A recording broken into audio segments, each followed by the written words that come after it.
Hola, buenas tardes.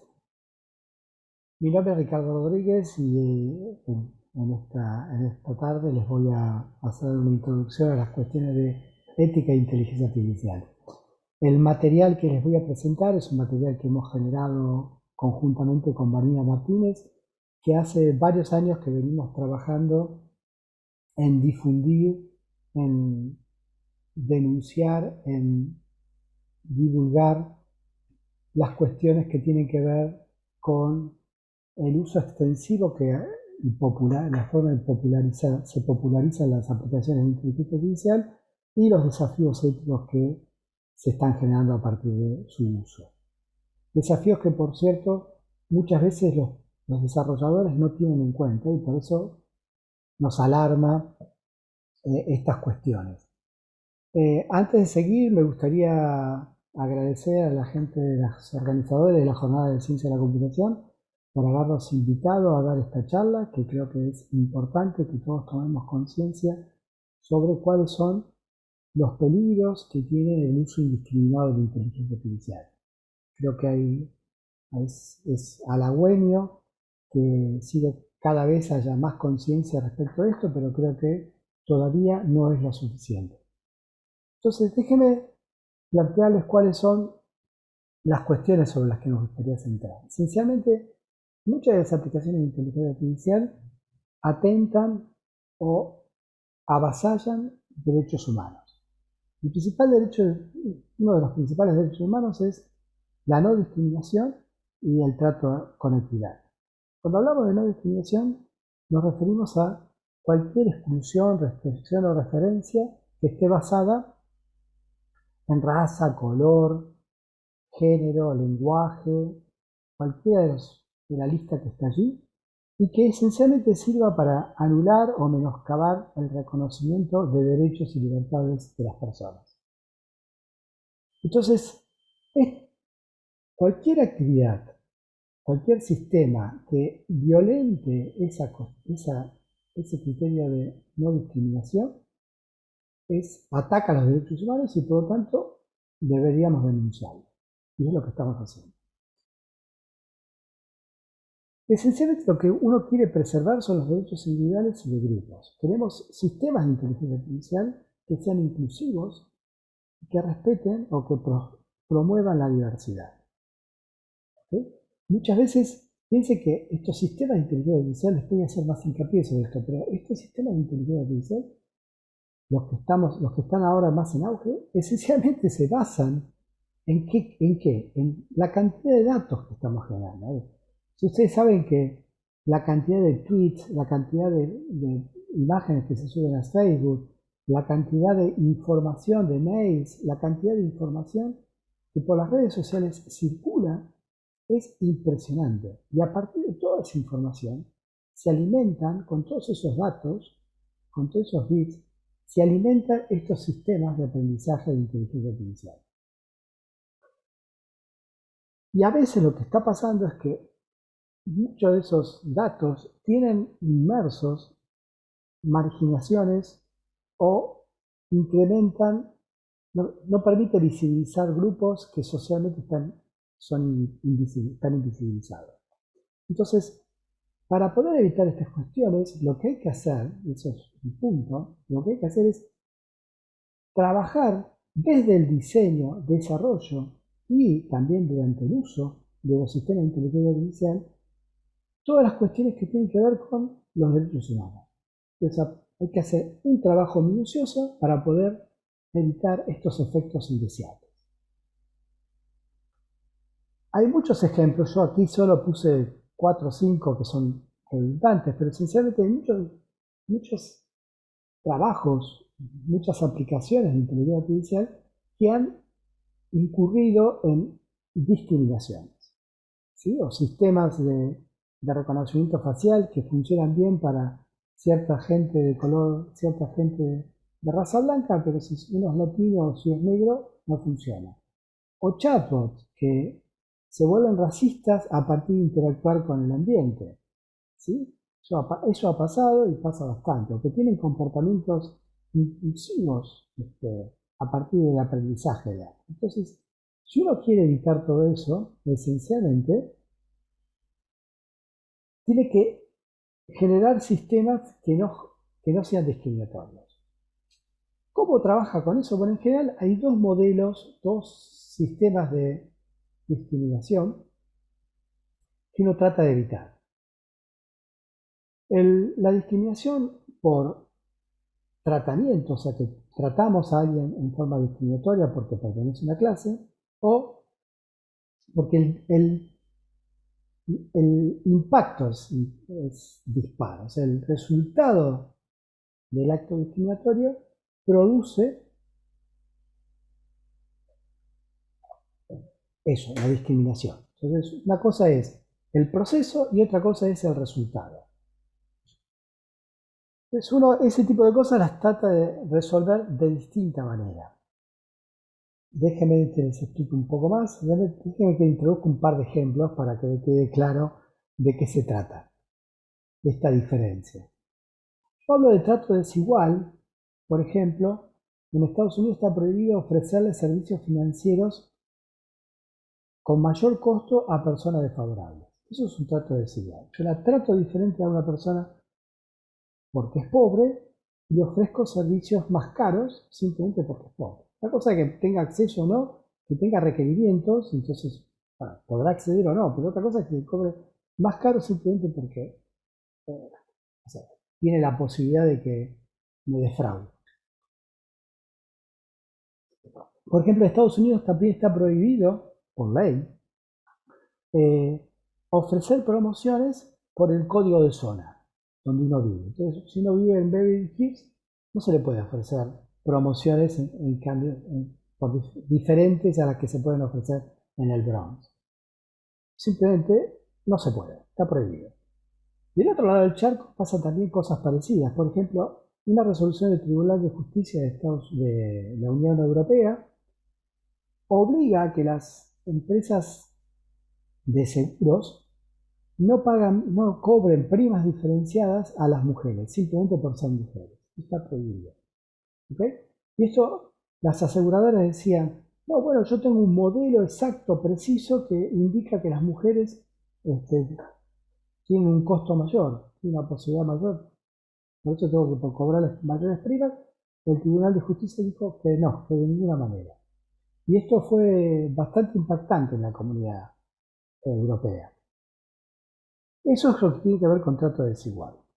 Una cosa diferente es el impacto desigual. Por ejemplo, si yo requiero, una cosa que parecería neutral, si yo requiero diploma de escuela secundaria para contratar a alguien para repartir pizzas, bueno, eso produce un efecto, un impacto desigual porque resulta que eso inhabilita a los negros a poder presentarse a ese puesto de trabajo. Entonces hay un impacto desigual porque ese acto discriminatorio, ese elemento, esa exigencia, hace que los negros no se puedan presentar. ¿Okay? Abajo, en varias de las transparencias que nos presentamos, hay un artículo referido.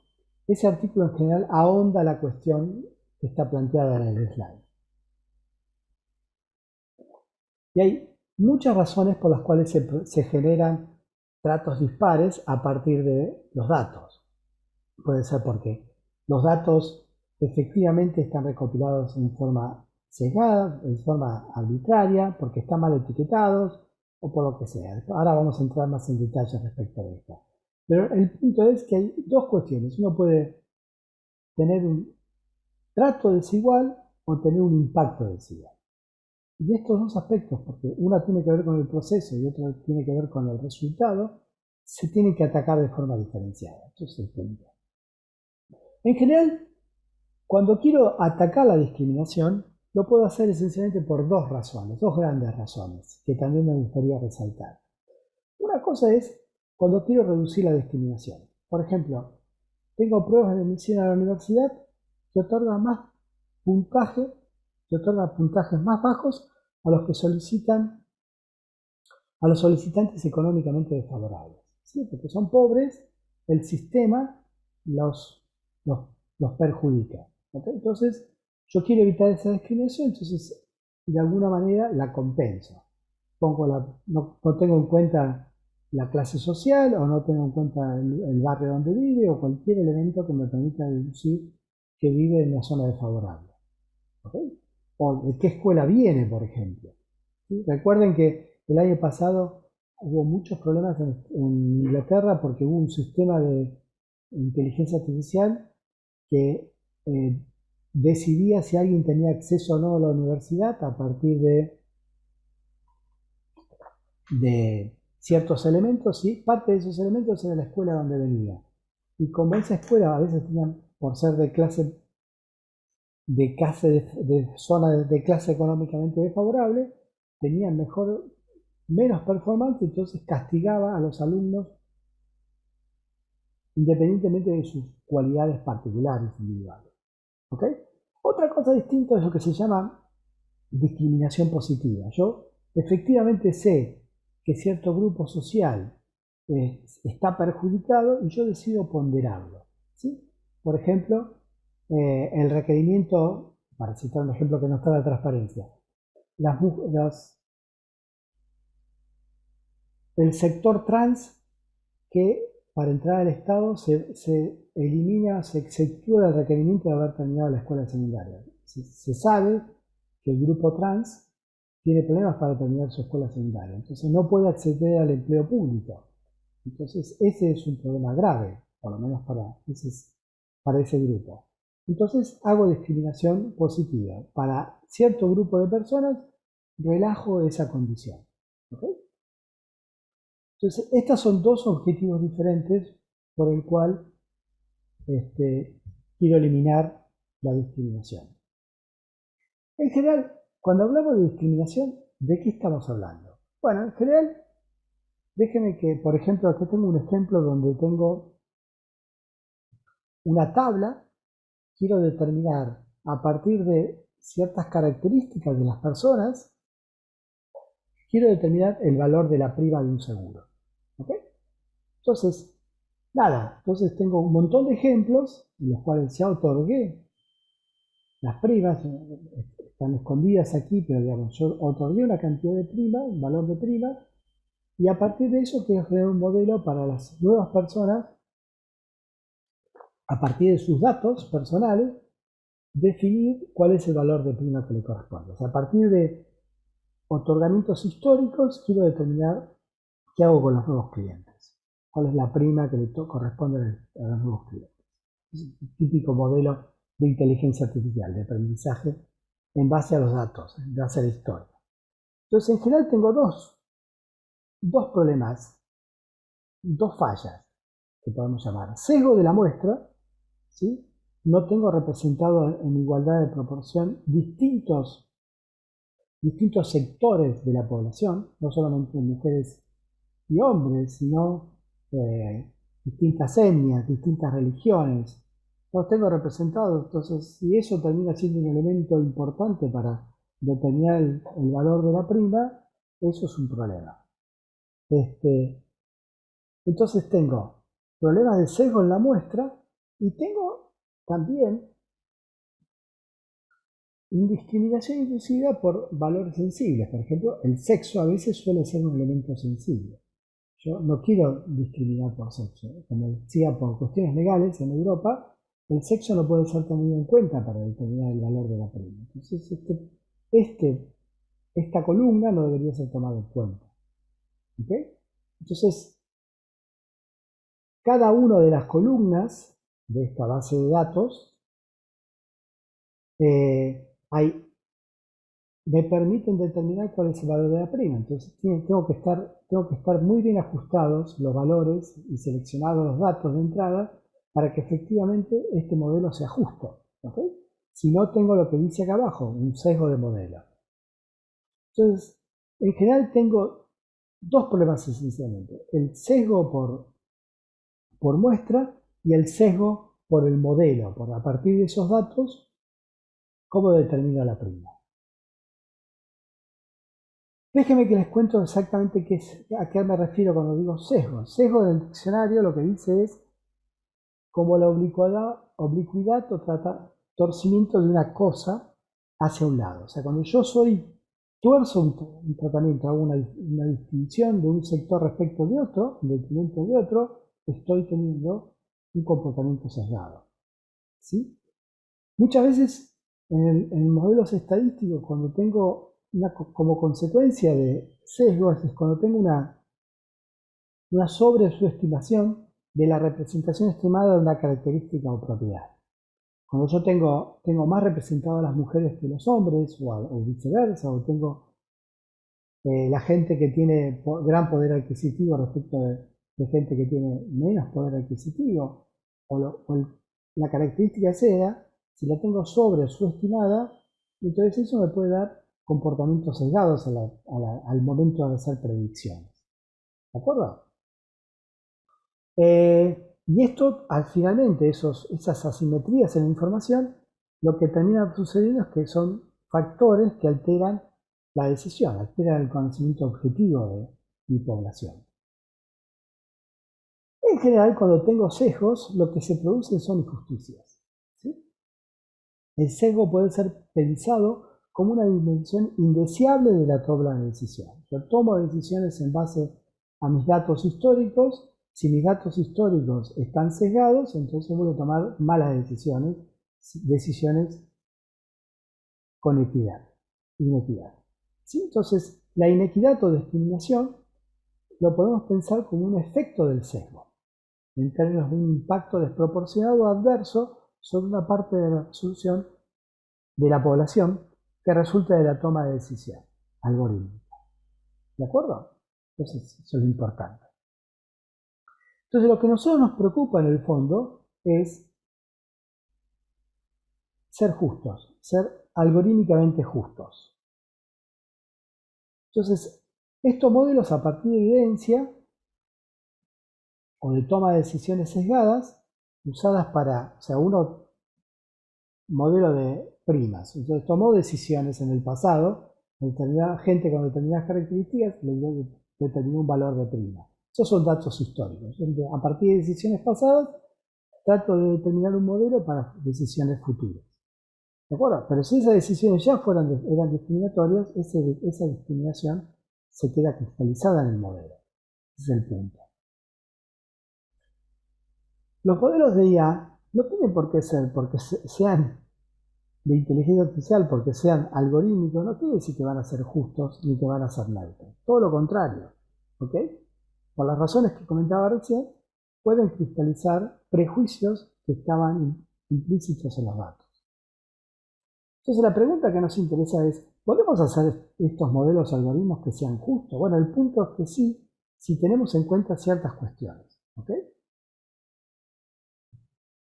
Entonces, ¿cómo, dónde y cuándo debemos medir el nivel de injusticia? O sea, el punto es, yo tengo modelos, tengo datos, puedo medir si son sesgados o no, puedo tratar de equipararlos, de eso vamos a hablar, y yo mido si las decisiones que voy tomando con esos datos son justas o no son justas.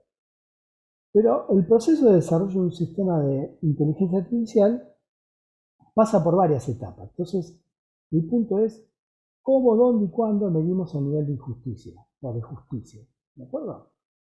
Entonces, en general, en un sistema de inteligencia artificial, en el desarrollo de un sistema de inteligencia artificial, sintéticamente puedo distinguir tres pasos. ¿De acuerdo?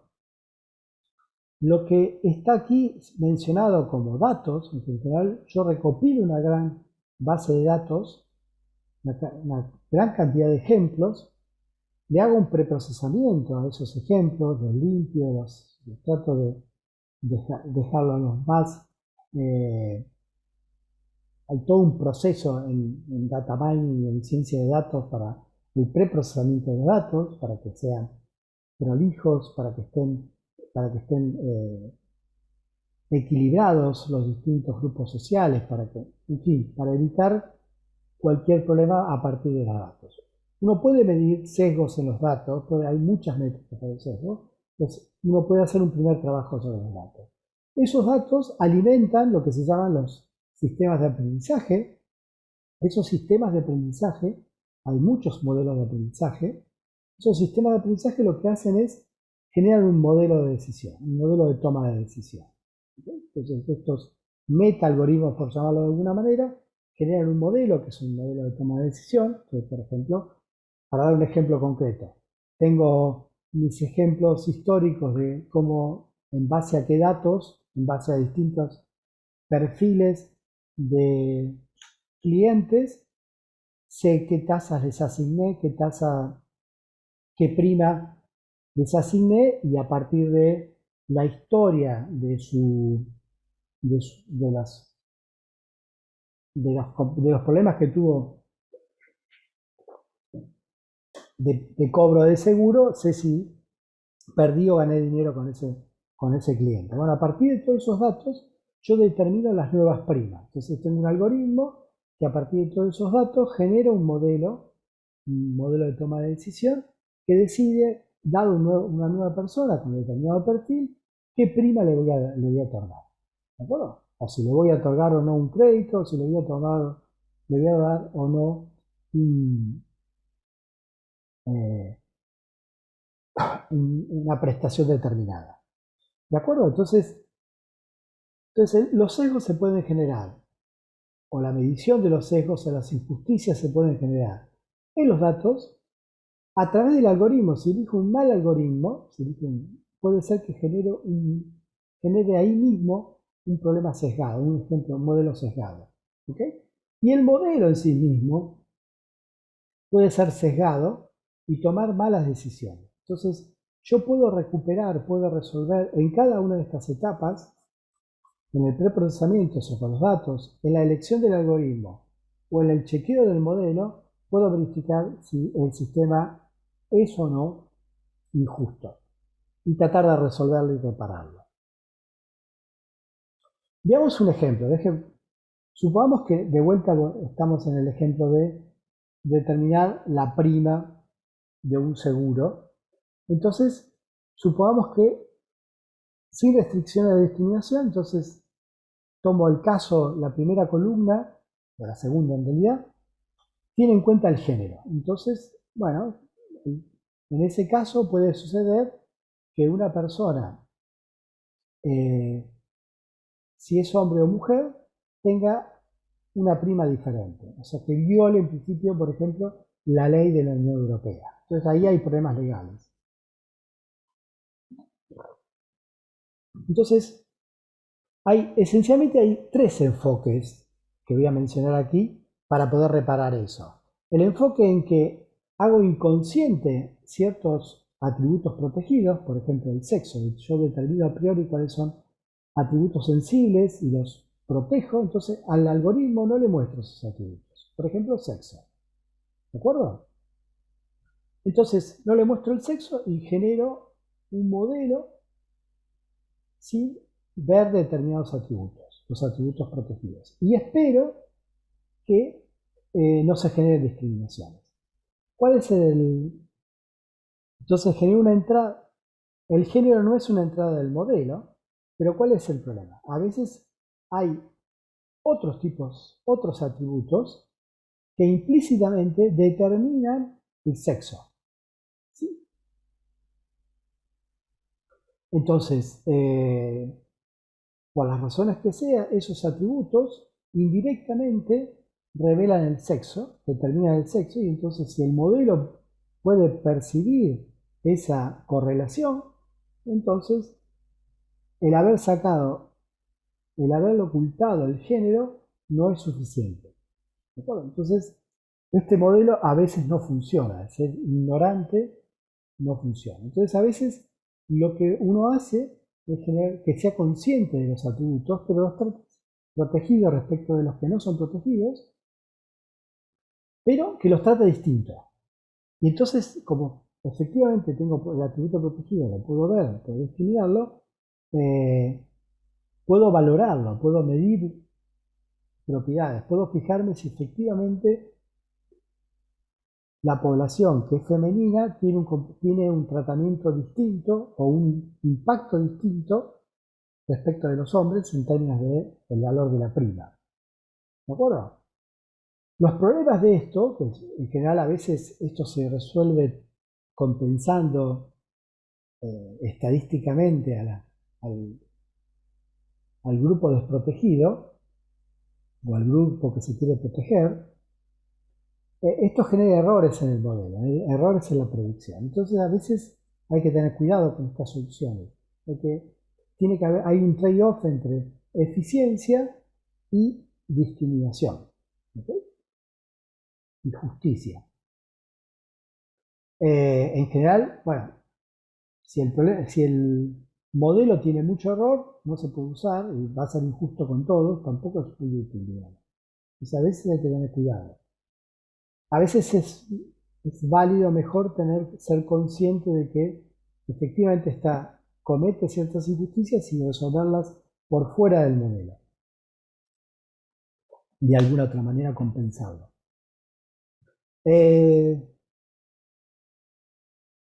La otra cuestión es el caso de calibración. Entonces yo lo que voy a hacer es, para garantizar que va a ser equidad a los hombres y las mujeres, las voy a tratar de la manera, puedo ecualizar estadísticamente cada uno de estos grupos poblacionales.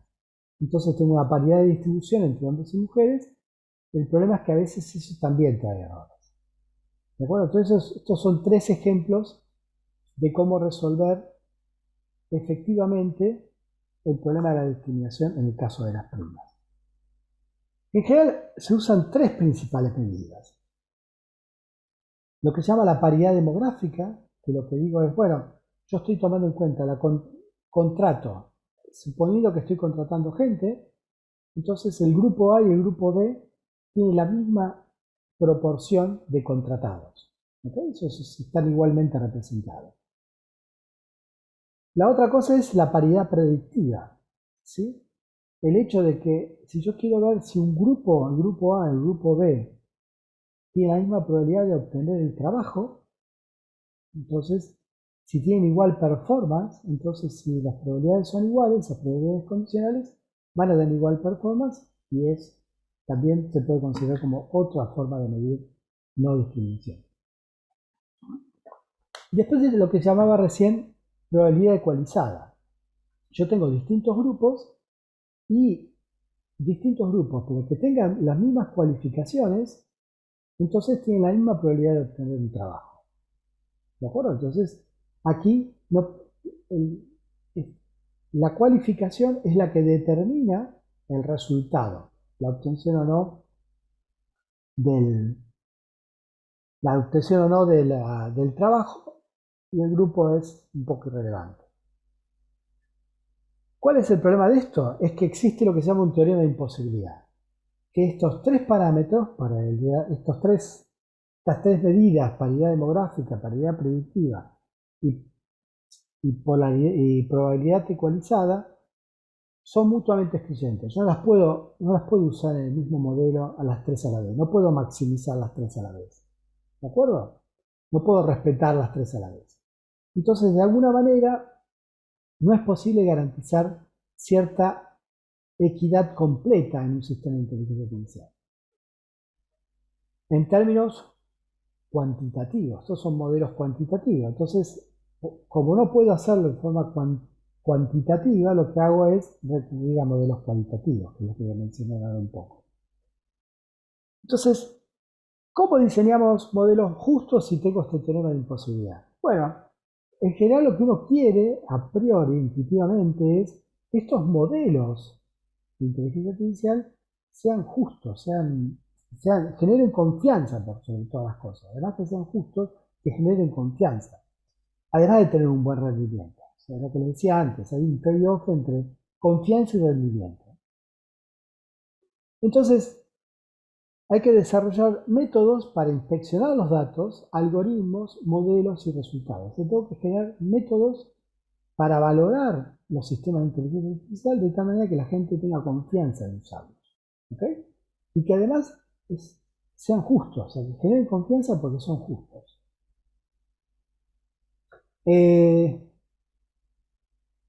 Y esencialmente lo que hay que hacer como desarrolladores es cuestionar el proceso de razonamiento de los sistemas de inteligencia artificial. O sea, yo tengo que tener la capacidad como usuario de cuestionar el proceso, ¿sí?, de la toma de decisión.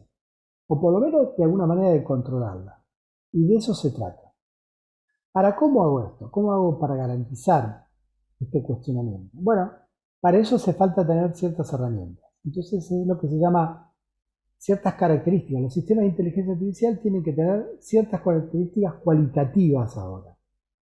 Ya no son las probabilidades que daban modelos cuantitativos, sino ahora vamos a hacer una valorización cualitativa. Y estos modelos cualitativos lo que tratan es de involucrar en el diseño ciertos valores.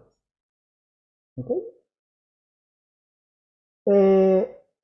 ¿Cuáles son estos elementos cualitativos? Bueno, uno que se llama accountability, que los sistemas tengan capacidad de rendir cuentas. Un sistema me tiene que poder decir por qué me otorgó o no un crédito, o por qué no me otorgó un subsidio familiar, o por qué o no me cobró determinada prima. Entonces el sistema tiene que poder rendirme cuenta de por qué hizo una cosa o no la otra.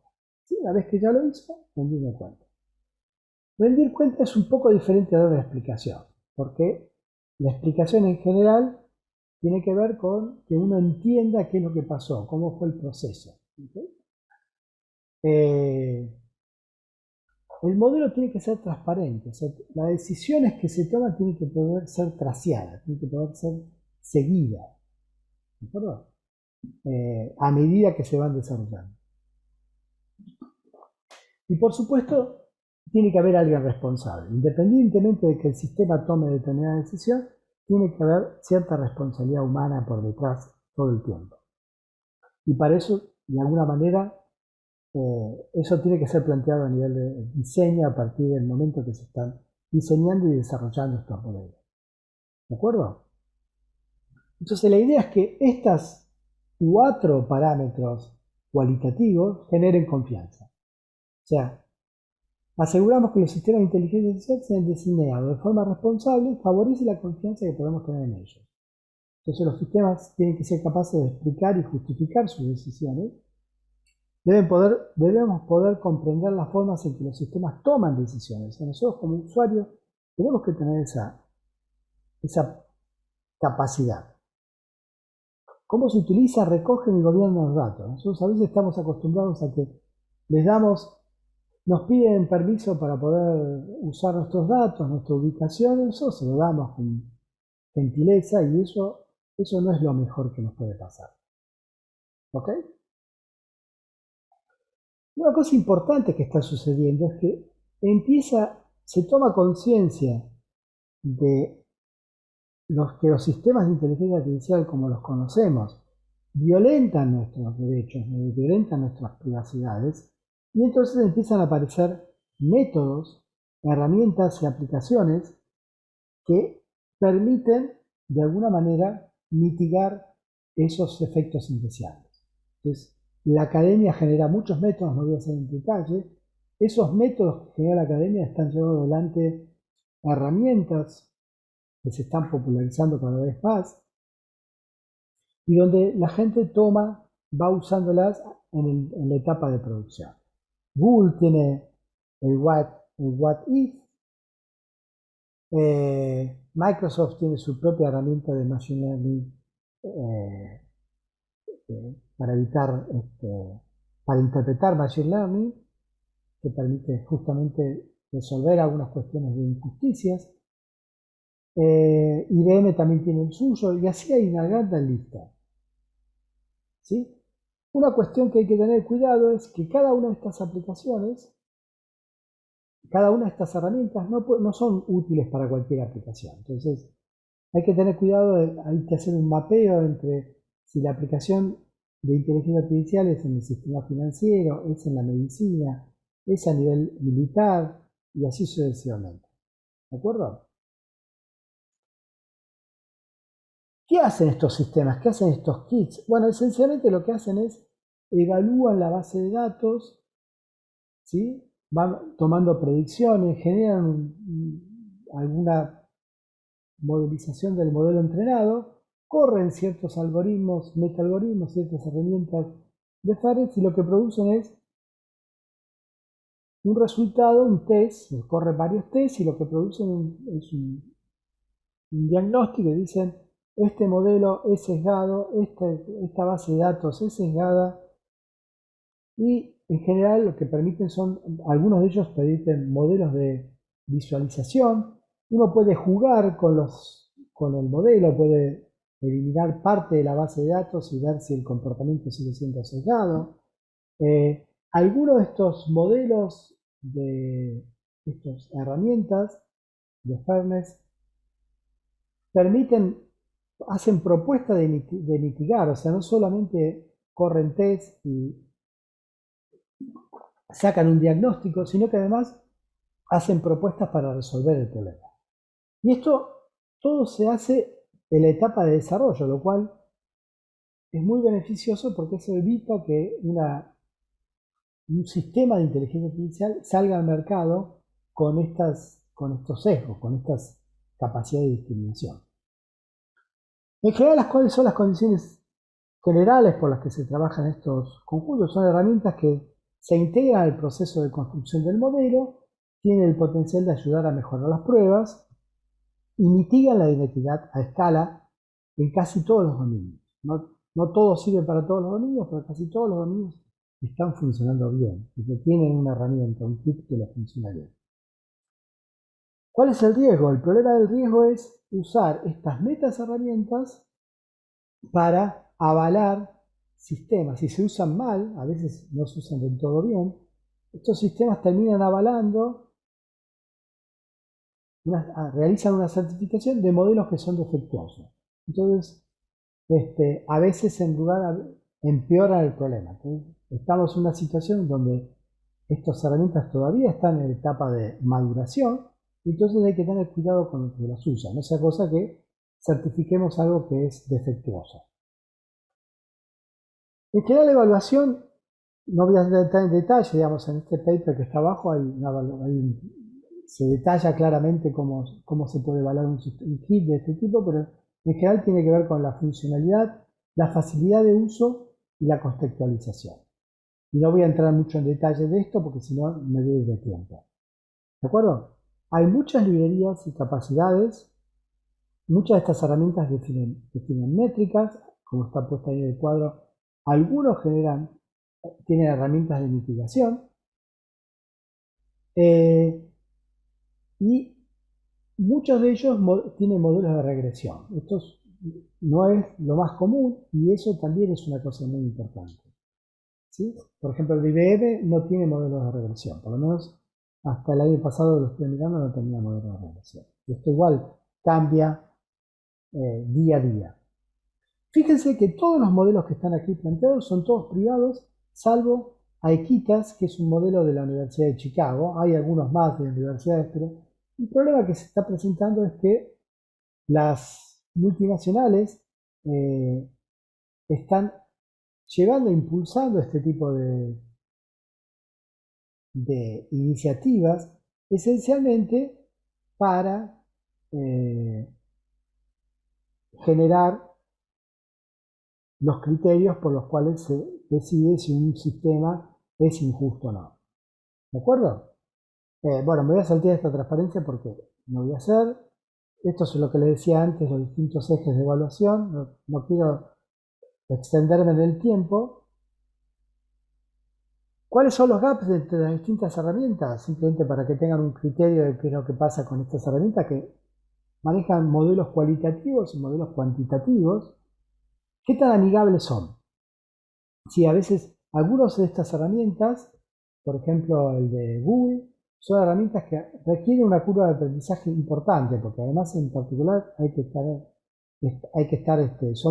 funciona muy bien si uno sabe trabajar en TensorFlow, pero si no trabaja en TensorFlow se complica un poco.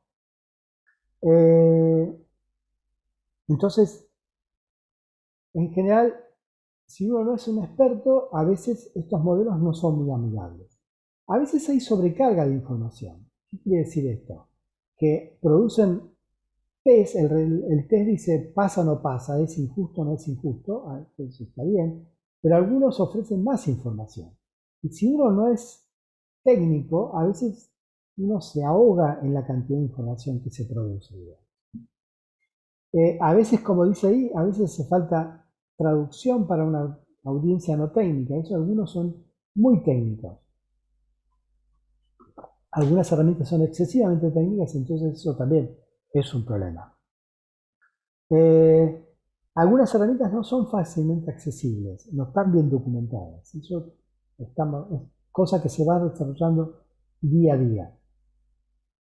Algunos tienen cobertura limitada porque, como ya les dije, uno puede resolver problemas de injusticia en los datos, en el algoritmo y en el modelo, en esas tres etapas. Algunos de estos modelos tienen cobertura solo en alguna de ellas. Bueno, entonces, yo tengo que tomar la decisión, me tengo que mover, si tengo que resolver, quiero ver si mis datos son sesgados, tengo que usar una herramienta, tengo que cambiar otra herramienta, eso es un problema también. Y algunos tienen problemas de estrategia de mitigación, o sea, no tienen información, no sé cómo resolver, me da un diagnóstico, me dice su modelo es sesgado, pero no me dice cómo lo resuelve. Y eso, alguna gente la desestima su uso justamente porque si no lo puedo resolver no me sirve de nada que me diga que mi modelo es sesgado. Es frustrante en el fondo. Algunos tienen una actividad limitada a mi grupo de desarrollo. Yo tengo una metodología de desarrollo de inteligencia artificial y tengo que ahora introducir estos kits de evaluación. Bueno, a veces, como le decía antes, si yo uso TensorFlow, el modelo de Google puede ser muy fácil de usar, pero si no uso TensorFlow, se me complica, digamos, ¿no? Nada, el problema es cómo extender y cómo integrar distintos modelos. Estos son los distintos gaps que se producen entre distintas herramientas. Y llego a las conclusiones. Entonces, con la creciente atención sobre cuestiones de equidad, es importante que cualquier kit de equidad sea accesible, utilizable y adecuado para su propósito. Cada uno de estos kits que mencioné antes tienen distintos propósitos y cada vez hay que hacerlos más amigables. ¿De acuerdo? Eso es parte de los desafíos que tenemos. Una cosa muy importante es que hay muchas herramientas que se desarrollan en la academia. Piensen que no solamente, efectivamente cada vez crece más la conciencia de que efectivamente los modelos de inteligencia artificial generan desafíos éticos. La academia cada vez genera mejores modelos, mejores métricas para medir injusticia, para medir sesgos, ¿sí? Pero a veces esos métodos, estas metodologías se desarrollan en la academia, son difíciles de trasladar, de transferir a la industria, a la vida real, ¿sí? Por distintas razones. Bueno, hay que generar sistemas que encaucen esa transferencia. En general, un problema que sucede es que los profesionales de la industria están bien intencionados y quieren resolver estos problemas, quieren asumir su responsabilidad, pero tienen muchas dificultades para poder hacerlo, porque estas herramientas a veces requieren un proceso de aprendizaje, algunos muy altos. ¿Okay? Y a veces no tengo claro si en mi desarrollo es necesario. ¿Okay? Yo no tengo claro cómo identificar el problema, mucho menos a veces cómo mitigarlo. ¿Okay? Y para mí un problema, como les decía antes, es que muchos kits son patrocinados por grandes corporaciones y eso retroalimenta el poder abusivo de dichas empresas. Entonces, las academias de alguna manera deberían tener un rol más importante y a la hora de valorar los modelos, deberían tener un rol, como dije, más importante. Bueno, no voy a hacer mucho más hincapié sobre esto. Bueno, aquí no hay nada demasiado relevante. Algunas consideraciones finales. Esto es una cosa que me parece interesante. Los sistemas de inteligencia artificial que sortean todo el proceso propuesto de creación y evaluación pueden aún equivocarse o causar resultados negativos, causar daño en la toma de decisión, discriminar. Para estos casos, una cosa que es importante es desarrollar una teoría de negligencia del software, que no existe hoy. ¿Okay? Un poco para igualar los regímenes de negligencia de otros campos, como la medicina, el derecho, la ingeniería civil. Bueno, yo creo que algo de eso debería en algún momento plantearse. También debería haber un compromiso hipocrático a los desarrolladores de software en términos de plantearse sistemas que no sean discriminatorios o que no tengan ninguno de los efectos indeseables de los que hablábamos antes. Es importante destacar que el mero hecho de identificar el error no es suficiente para definir negligencia, ¿sí? Más bien implica la posibilidad de que los errores producidos podrían haberse evitado mediante un compromiso más responsable por parte de quienes controlan un sistema. Entonces, esta cuestión que estoy mencionando tiene que ver con justamente cómo definir negligencia. ¿Qué quiere decir negligencia? O sea, simplemente porque el sistema que construimos comete errores no quiere decir que somos negligentes, ¿sí? Pero claro, si nosotros no tomamos conciencia, no somos responsables y desarrollamos software o sistemas de inteligencia artificial sin preguntarnos para quién va a ser y cuáles son las condiciones de contexto, entonces en el fondo vamos a generar sistemas que van a tener un comportamiento que puede ser indeseable. ¿Ok? Y con esto les agradezco su atención y les dejo algunas referencias. Gracias por todo y quedo disponible para las preguntas. Muchísimas gracias.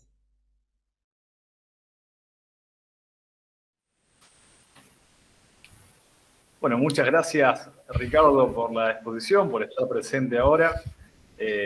Como la dinámica, lo que vinimos haciendo hasta ahora vamos a dar un espacio para que los participantes puedan consultarte, algo que les haya surgido, alguna duda, alguna cuestión. Ya tenemos una consulta, no sé si la querés leer vos, Al.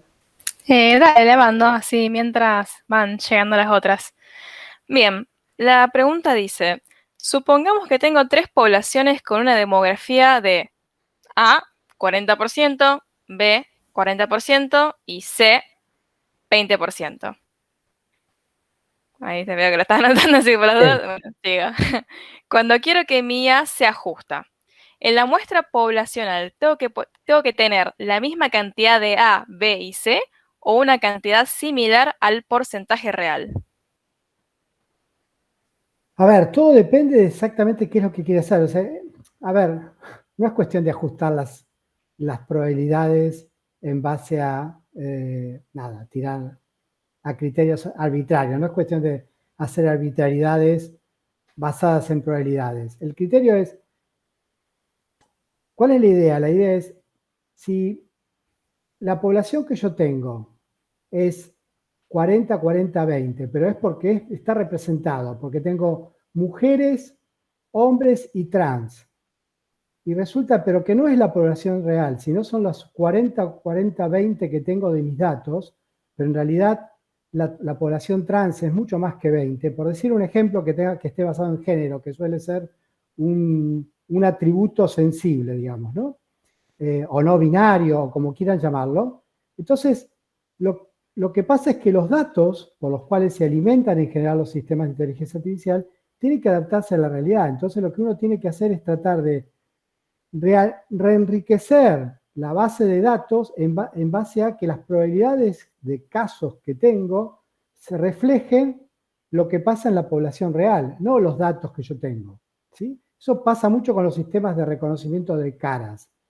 Como yo tengo muchas fotos de gente caucásica, rubias y de ojos claros, entonces me resulta mucho más fácil y mucho más preciso entrenar modelos para ese tipo de gente. Ahora, cuando quiero negros, resulta que el sistema me dice que soy un chimpancé, que es lo que pasó, ¿no? Entonces, el problema no es ajustar las probabilidades en base a un criterio arbitrario, sino la idea es ajustar las probabilidades de representación en los datos en base a lo que pasa en la población real. Ese es el punto. ¿Ok? Eso si quiero ajustar en base a no, beneficiar, hacer repetir lo que pasa en la realidad. A veces ni siquiera quiero hacer eso. aquí a veces quiero hacer políticas positivas, quiero hacer discriminación positiva. Entonces sí, tengo que jugar con las probabilidades, le tengo que dar X probabilidades a mujeres y hombres, por más que en la realidad no es cierto que las mujeres y los hombres tienen las mismas posibilidades de acceder al trabajo o de acceder a cierto tipo de trabajo. Pero yo quiero, por una cuestión política, darle la misma posibilidad. Entonces, efectivamente, eso lo tengo que traducir. Pero lo importante de todo esto es que, primero, hay que planteárselo, hay que tomar conciencia sobre eso, hay que ser lo que se llama aware, y hay que ser consciente. Y la segunda cosa es que tiene que ser transparente, esa es la otra cosa importante. Entonces, esta discusión se da por afuera del sistema a nivel de diseño, y cuando se diseña, se documenta, y después se chequea que efectivamente el sistema hizo lo que yo quería en términos de diseño y igualar cierta población con cierto criterio, que se decide a priori que es arbitrario, pero que es positivamente arbitrario, consensuado. No sé si se entiende lo que estoy diciendo. Sí, para mí está súper claro. Sí. Sí, de hecho yo también tengo varias preguntas, pero bueno, voy a dar prioridad a las de otras personas, pero sí, todo este tema de que justamente, como vos mencionabas, de que no sé si la gran mayoría, pero sí, tal vez sí, como que todas estas tecnologías que hablábamos están patrocinadas por grandes corporaciones que, si nos ponemos a investigar un poco, tal vez, no sé si ninguna de ellas o muy pocas son de código abierto, entonces como que uno capaz no sabe bien qué está pasando por ahí atrás, como que pueden decir, sí, yo tengo en cuenta todos estos egos que estamos hablando, pero después como que nunca se sabe bien qué pasa detrás. Sí, igual con lo de código abierto hay que tener cuidado, ¿no? Porque a veces, por ejemplo, TensorFlow, Google, Ujú. el monstruo más grande de tecnología a nivel mundial, abre TensorFlow, pero no se hace responsable, ¿no? Yo te lo Claro. regalo, no me hago responsable. Hay que tener cuidado, que es el código abierto, no te inhibe a que vos puedas liberarlo y te... No, sí, por eso, es un debate, porque justamente si lo liberás ahí le das, digamos, la libertad de que cualquier persona del planeta lo use, y bueno, después, ¿qué se hace con esa inteligencia artificial? Y es que, digamos, no podés ver bien el límite. Sí, totalmente.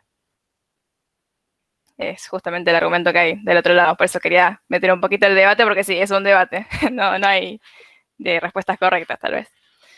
Bueno, no sé, Santi, si querés leer otra pregunta. Sí, justo mencionaron el tema de la transparencia y una pregunta se trata de eso. Dice, cuando se habla de transparencia, mencionás que el usuario tiene que entender cómo se procesan los datos. Esta persona pregunta si se refiere al usuario final y en este caso como que suena difícil de realizar. La pregunta sería cómo se consigue eso. A ver, acá hay varios niveles que me gustaría aclarar. La transparencia puede estar en distintos niveles. En general lo que estamos pensando es que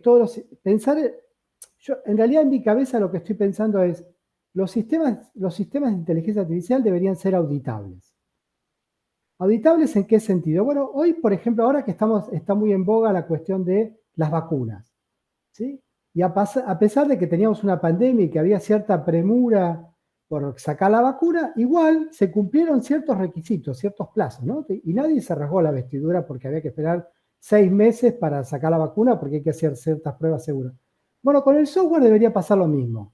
No puede ser que una empresa saque al mercado un software de inteligencia artificial que violenta ciertos principios de derechos humanos y nadie chequea. Yo creo que eso no se puede hacer. Entonces debería haber el principio criterios de validación. Estos criterios de validación, algunos de los que se pueden tener en cuenta, se pueden tener criterios cualitativos o criterios cuantitativos, como cuento en la charla. El de transparencia es un criterio cualitativo. Y la transparencia puede estar a distintos niveles. Puede estar a nivel de el que verifica el software, también puede estar a nivel del usuario. El usuario puede querer saber, por ejemplo, de dónde provienen los datos, cómo se obtuvieron los datos. ¿Sí? Por ejemplo, la empresa más importante a nivel internacional que tiene fotos de todo tipo y que son los que se usan para reconocimiento de imágenes para lo que sea. Esencialmente provee muchos servicios al ejército y a la policía de Estados Unidos, obtuvo toda su información gratuitamente. ¿Sí? exploró todas las bases de datos de Facebook, de Instagram, de lo que sea, y consiguió fotos que nosotros le regalamos a Dave y generó, como no había ninguna ley, se alimentó con eso. Bueno, yo puedo querer decir, bueno, quiero que eso sea transparente, quiero que me digan de dónde sacó las fotos, si hay permisos o no hay permisos, si esas fotos tienen una población, si corrieron algunos algoritmos para verificar si eran X representable o no. Yo puedo como usuario final pedir algunos criterios. Y si no, puedo pedir que exista alguien que delegar en alguien, que sea un experto, que haga eso. Pero en principio, yo como usuario debería plantearme, ¿alguien chequeó transparencia? Debería entender lo que es la transparencia. Y si yo técnicamente no estoy en condiciones de entenderlo, de verificarlo, digo, bueno, pero ¿hay alguien que certificó aquí? ¿Sí? Que dijo, hay una cucarda que dice software certificado por una empresa, una ONG que sea transparente. Bueno, eso podría pasar. ¿Digo? Es cierto, no todo el mundo puede chequear todo, pero si no tomamos conciencia, es muy difícil generar la cadena de compromisos por parte del gobierno, de los legisladores y de los agentes reguladores, digamos, esencialmente. Buenísimo. Buenísimo, Ricardo, gracias.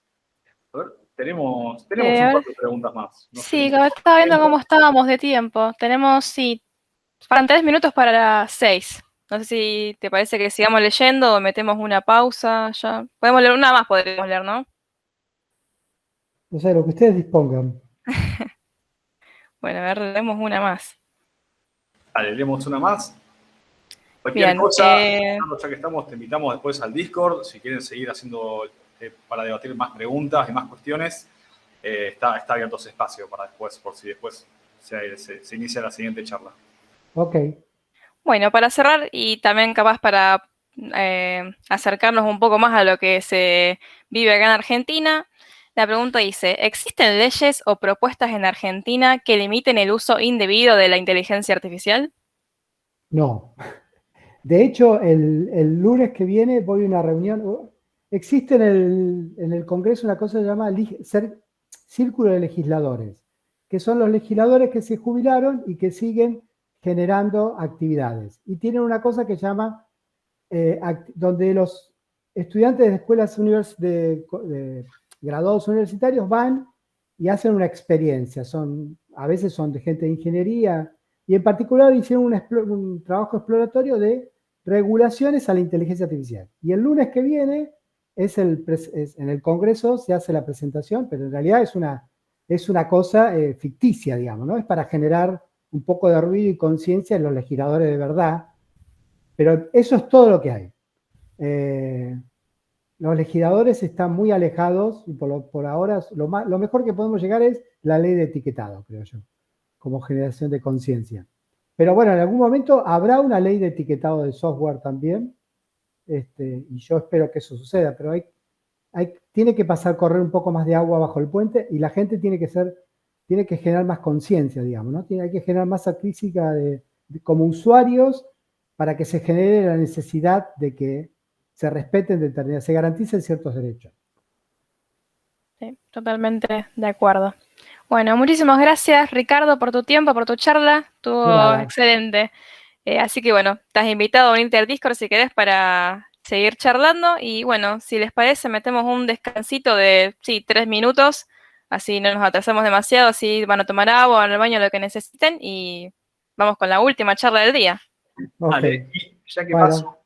Bueno, gracias, Ricardo. Chau.